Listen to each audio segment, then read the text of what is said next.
Hey guys, this is Serp Kerp here, and I'm here to give a kind of little bit scripted, a little bit off the cuff review of The Color Out of Space, this new Nick Cage, Richard Stanley film that came out this year. I got it on Blu ray and I watched it about a week ago.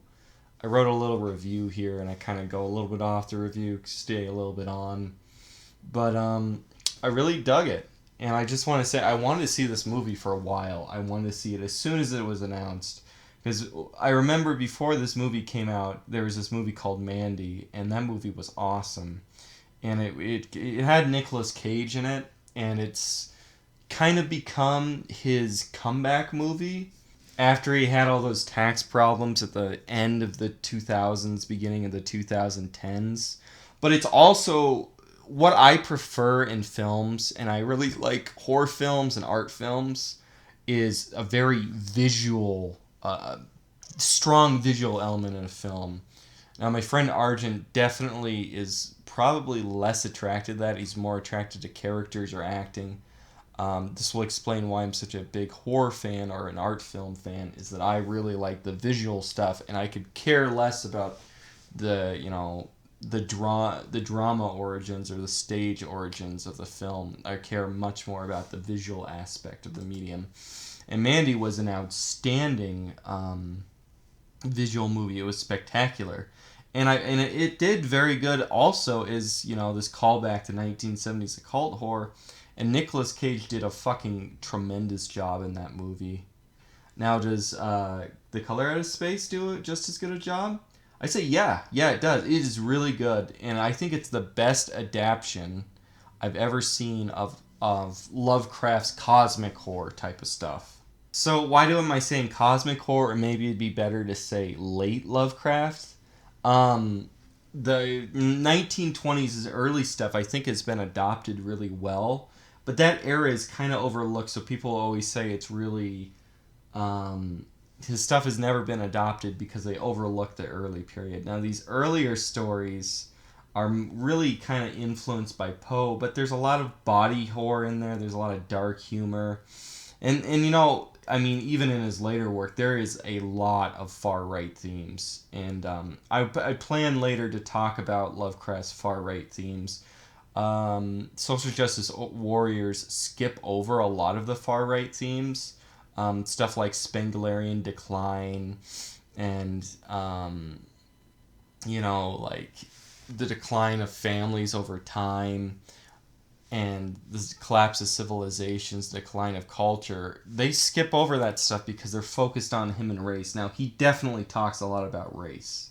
That is true, but they really skip over his more deeper and reactionary themes. Getting back to those early 20s, those early Lovecraft, maybe pre Cthulhu mythos, because a lot of them still do have cosmic horror elements or the budding of them.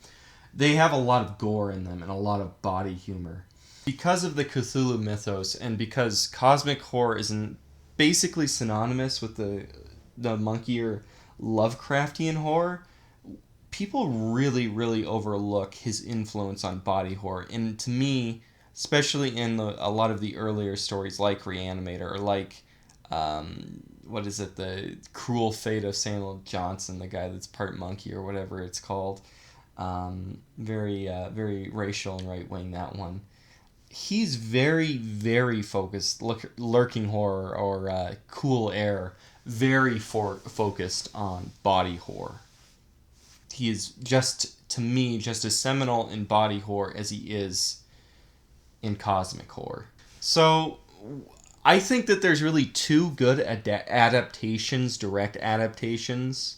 I mean, they're very loose, but they have the spirit of his work, and I would say that's the Stuart Gordon and the Brian Usna films, Reanimator and From Beyond. Those are both, of course, from very early stories, and they're both body horror films.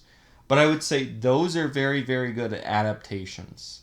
But generally, his cosmic horror stuff, when somebody tries to make Cthulhu, they shove gay stuff into it. Or, the Dunwich horror, it's kind of this bad or 70s, early 70s, Corman-esque thing. But this Color Out of Space just does his cosmic horror, his later era, 10 out of 10. It's outstanding. But it is pretty influenced by From the Beyond, because it has a lot of... If you've seen From the Beyond and the Dr. Pretorius monster, his final stage, where he absorbs his assistant, and that they're two bodies in one body, you're going to see something like that as a tribute in Color Out of Space, and it's pretty great. Why is most of these adaptations of Lovecraft's work been a failure? Well, there are a number of reasons. I'm just going to be blunt. Lovecraft probably had autism, and he wasn't that interested in human beings, people, whatever you want to say. And if you look at somebody like Stephen King, the reason that Stephen King can be adopted so well into film from writing is that his writing, from a point of view of horror or, science or fantasy influenced horror, is just very, very unoriginal. He doesn't have something really weird like a color that's killing people. And he doesn't have very deep, heady themes like nihilism or Spenglerian decline. His monsters and bad guys are really stock. He doesn't... Lovecraft has, Cthulhu, the deep ones, Yog-Sothoth, the guy that's melting in cool air. These very, very original and breathtaking things.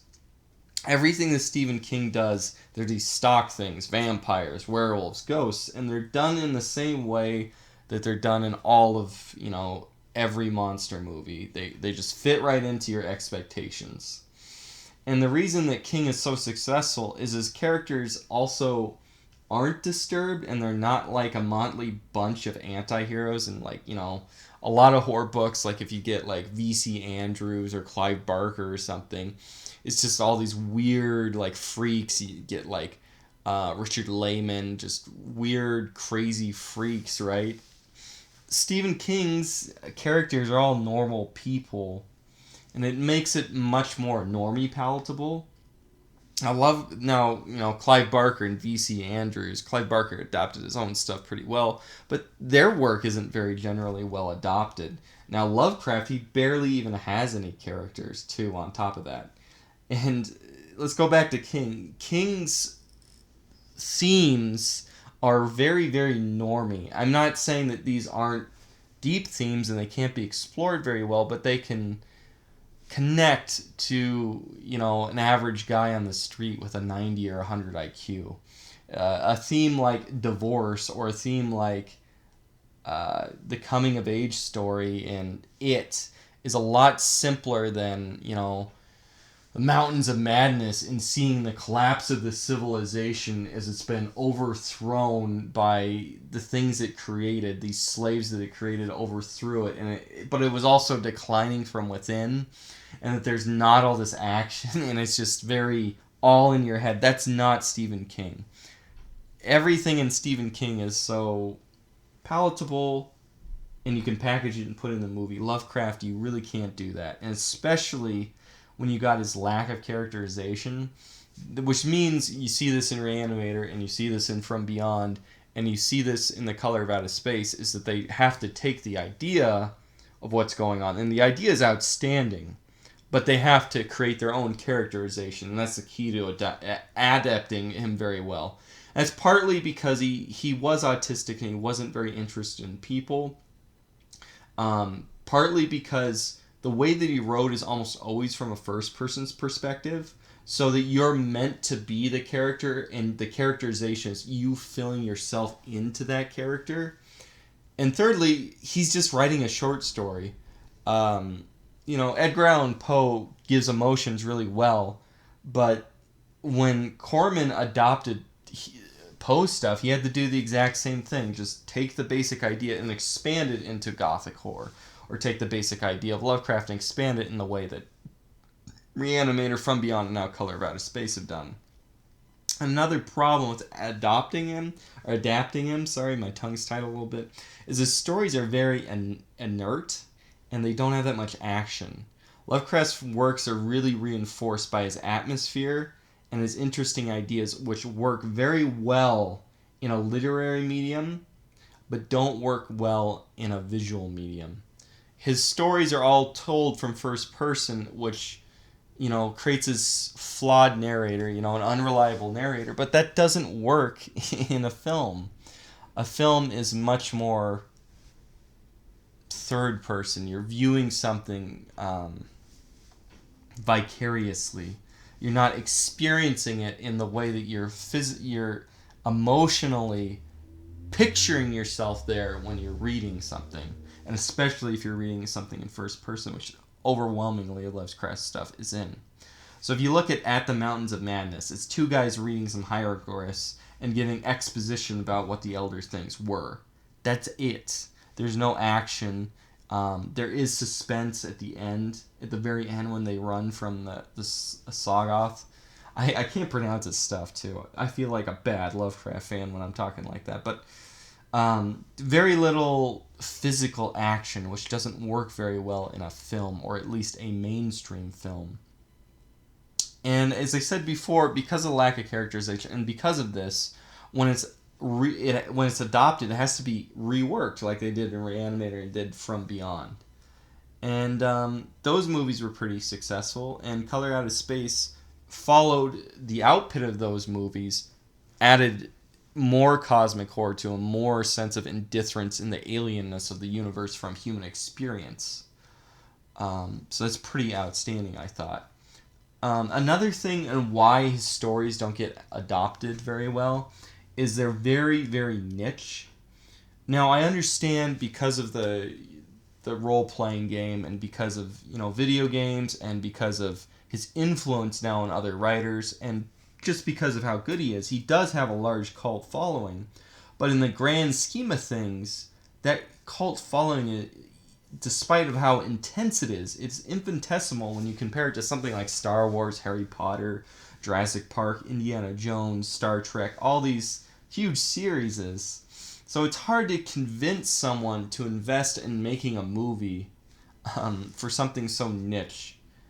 And when it's been unsuccessful, 9 out of 10 times it's been tried in the past. I mean, go out and try and tell some rich boomer about putting money into a Yog-Sothoth movie. Actually, try and explain Yog-Sothoth not just to a boomer, but any normie. Good luck with that. Something that you got to see on the side is a lot of movies have been Lovecraft, right? Lovecraft, but not written by Lovecraft. And when you look at that, the newest one is The Void. And The Void it's got the cults, it's got the body horror, it's got the gore, it's got the cosmic horror, it's got the unleashing of an alien god from another dimension. But it's not Lovecraft, right? It's not directly written by him, but it's like a mythos story. So that was a very good, inspired by, Lovecraft and all, but he didn't make it, right? And you got the same thing with the John Carpenter movie, The Mouth of Madness. Very, very, very, very influenced by Lovecraft. Very Cthulhu mythos fan, but not a direct adaptation of a Lovecraft thing. And if you look at Fulci in the Gates of Hell trilogy, people overlook it, but it's actually, it falls within the Cthulhu mythos because it makes reference to, Clark Ashton Smith's works in those movies. They have cosmic horror themes, but you just got to get past the dreamy outer worldliness of those movies. Those are very good movies, personal favorite of mine, that you can point to for some good cosmic horror. Let's get back to talking about film. Richard Stanley, the director of this movie, had a very tragic history as a filmmaker. In the early 1990s, he showed himself to be a very skillful auteur director within the horror genre. In 1990, he made Hardware, which I saw, and I liked it. It's not, an absolute masterpiece, completely outstanding and blows your mind. But for what it is, the suspense movie of this robot going after this, pretty attractive woman, it's a pretty good movie. And then he made 1992's The Dust Devil, which I haven't seen. It looks cool. I haven't seen it yet. And then, so after those two hit indie movies, small budget horror movies, he was going to get a big budget Hollywood movie. And that movie was the remake of The Island of Dr. Moreau. That had one of the most problem developments in the history of Hollywood. It's like, it's like Cleopatra or something. Just horrible, horrible development history. And he got kicked out in the first week because he got in a fight with Val Kilmer, and he got in a fight with Marlon Brando, and he got kicked off his own movie in the first week of production. And after that, because he got kicked out of that movie, he didn't work in Hollywood, or he didn't work in any film for 25 years. I think he wrote some stuff, but he hasn't made a movie since Dust Devil, technically speaking, all the way through until The Color of Outer Space. There is a documentary about what happened to him and about the failed production of that movie. It's called Lost Soul, The Doomed Journey of Richard Stanley's Island of Dr. Moreau. I haven't been able to see it yet. It looks pretty good too. I mean, I only have enough time in my life. I'm not able to watch everything. I feel so embarrassed I'm making this review and I haven't seen those two movies, but eventually I will. They do look pretty interesting. So after 10 years of trying to shop, of being blacklisted, now trying to shop this script around, in the wake of Mandy, it finally got made. And it's been a huge success in the indie horror community. Massive success, I think, in the horror fan community. So everybody who's seen it talks very, very positively of this movie. Most Lovecraft fans who've seen it talk very, very positively of this movie. So that's pretty awesome. And because of this, word on the street is he's going to make a Dunwich horror movie. And he plans to make a trilogy all set within the Lovecraft mythos universe, like the Marvel thing. We'll see how that goes, but I'm pretty excited for him to do a Dunwich horror movie, especially if it has more good actors like Nick Cage. Now let's get back to Nick Cage. Nick Cage has really gotten this unfair reputation in the popular culture and consciousness of like normies and casual audience now. Personally speaking, he's probably my favorite actor of all times. He's that good of an actor. He's outstanding. He's a tremendous actor. But because of a host of personal and very likely mental illness, I'm sure he has mental illness. Just look into his personal life. In his private life, right? Because of the tax stuff and other stuff, he had to take a whole host of shitty movies and direct-to-video movies. He jumped from being a leading man into being a direct-to-video man. And, in the 2000s, he made, National Treasure and Ghost Rider. And then in the 2010s, he becomes, just like Steven Seagal, making all these direct-to-video action movies, which is really sad. He's done some bizarre roles in these horror movies. So you got Mandy, now you got Color Out of Space. You got Joe, which I haven't seen yet, and you got Mom and Dad, which is pretty good too. That he's been acting in and getting success and critical acclaim. But the guy in the 90s and the 80s, holy shit, dude, that guy was a fucking outstanding actor. I mean, see Face Off, that's one of the best action movies I've ever seen, and his acting is tremendous in that movie. He's such a good actor. He's won the Academy Award, and now because of all these bizarre roles, which are instant cult followings, that he chose in the late 2000s, the movie where the world gets destroyed. There's multiple movies where like the world gets destroyed and only he knows, and he acts in these bizarre ways, or like the Wicker Man remake.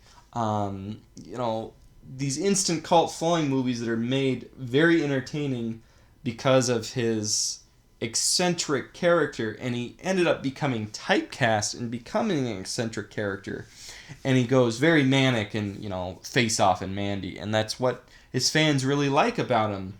But if you watch the earlier stuff before he got typecast as the crazy guy in Mandy or in Mom and Dad, you go back and you see that he actually has a huge range as an actor. If you go back and you watch Bad Lieutenant, he's got a huge range. He won for Leaving Las Vegas. Huge range in that movie. Tremendous. Best I've ever seen somebody that has a serious alcohol problem in any movie. The best depiction of alcoholism I've probably ever seen. I really love that movie. And the thing is, in this movie, he's not the typecast, manic, crazy guy. He is in certain scenes, but he shows off his range really well in this movie. Now, there's a little part where he does this dumb voice every once in a while, imitating the character's father in the movie. I find that annoying, but he's not playing the typecast character. He does get manic from time to time, but when he's reserved in that movie, that's when he's the creepiest. And things are ramping up, and he's doing what everybody's doing with the coronavirus right now.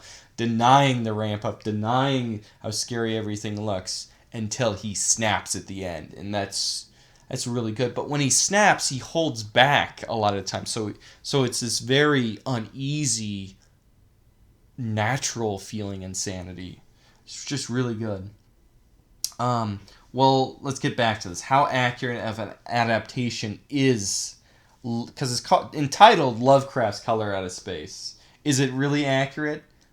Yes and no. It's an accurate adaptation in the way that Francis Ford Coppola's, not Bram Stoker's as it's actually called, Dracula is an accurate adaptation.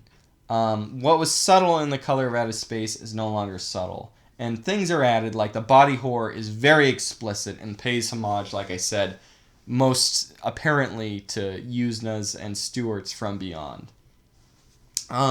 So in the original short story, what I imagine the color to be is like this kind of like, like living moss that's enveloping everything. It's not like that in this. The color is a sentient and aware alien, which is like lightning that attacks people and attacks animals and transforms them into, body horror monstrosities.